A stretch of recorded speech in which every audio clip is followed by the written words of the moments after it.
Hi, my name's Kelly. I'm a CBT therapist and forensic psychologist. Today I wanted to give you a little bit of an insight into what you can expect when you go into a CBT session. So, Cognitive Behavioural Therapy, otherwise known as CBT, is an evidence-based psychological therapy. It's a talking therapy. And within the therapy, that there are various points that are typical of CBT, so I thought it would be helpful to explain it. So you start off with an assessment, which is where you and your therapist will talk about everything that has led you up until this point in coming to therapy. I think sometimes CBT is a therapy that's seen as something that's solely focused on what's going on at the moment. And although that is true, there is a space for you and your therapist to actually explore what has happened to get you to this point. So of course it's going to include historical information, maybe even stuff that happened when you were a child. It isn't ignored within CBT, and that's sometimes quite a misconception of CBT. And then by the end of the assessment, you and your therapist will come up with a goal. So what is it that you actually want to get out of therapy? And that goal is going to steer what you're going to do within the rest of the therapy sessions. So your goal, it can be a SMART goal, and I've done videos about SMART goals, and it's about really being able to specify what it is that you want to achieve. Within CBT, another typical thing is homework. Although some people might not like the word homework, which is completely understandable, it's work between sessions. It's things that you practice that enables you to use the skills that you've gone over in the therapy session in your real life, in your life outside of the therapy room, because there are so many hours in the week. And you only normally get 50 minutes once a week for therapy. Sometimes you may do it fortnightly, but think about all of those other hours that you need to be practicing the skills.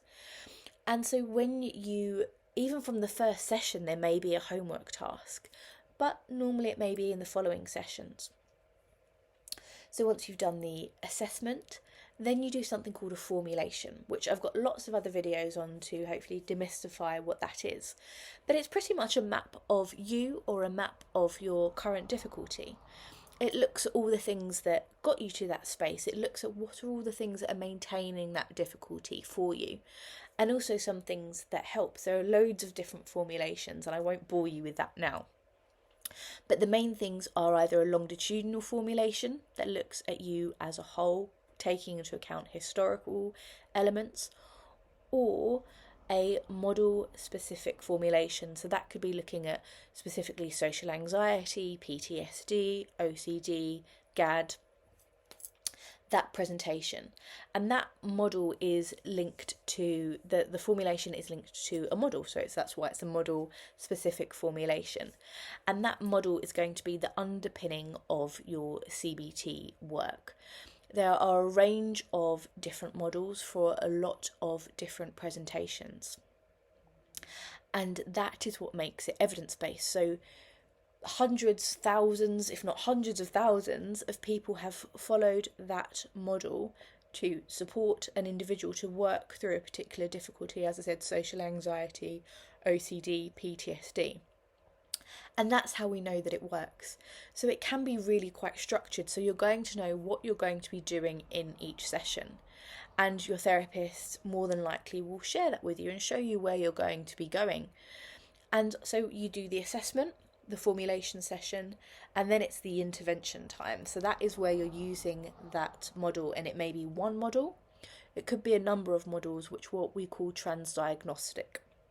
So if you have a number of different difficulties and one model may not be sufficient or appropriate to use, the therapist will then almost create a model specifically for you.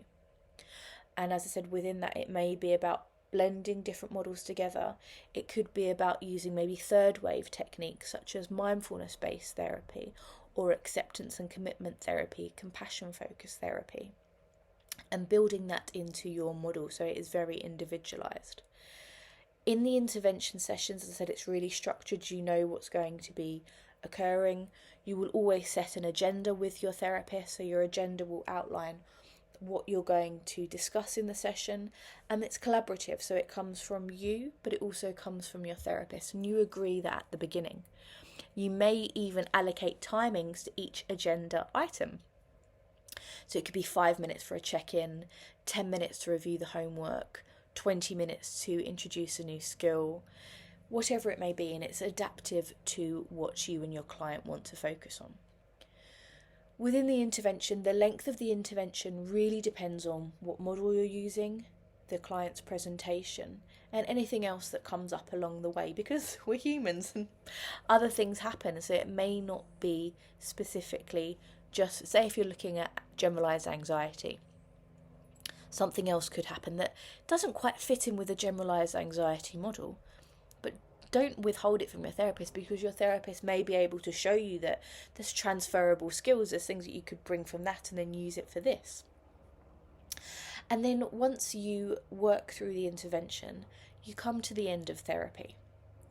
And therapy, the end of it, won't be a surprise. You'll know when it's coming, because your therapist will let you know when you're coming towards the end and even at the midpoint. In your final session, you do something called a therapy blueprint, which is where you review all the things that you've done within the session, and then you create a toolkit for you, so you know exactly what skills you can use with what difficulty if it was to come up in the future, and also things that you can continue to use. The idea with CBT is that by the end of therapy, you become your own therapist, which I think is just incredible. And that's how you know that you've come to the end of therapy, where you feel confident in the skills, you know when to use it, and then it's about going out into the world without having those sessions with your therapist. That is a real snapshot into what CBT is and how it can be used in practice. If there are any questions or things you'd love me to elaborate on in another video, then please let me know in the comments. As always, thank you so much for watching. Please like and subscribe, and I will see you soon. Take care.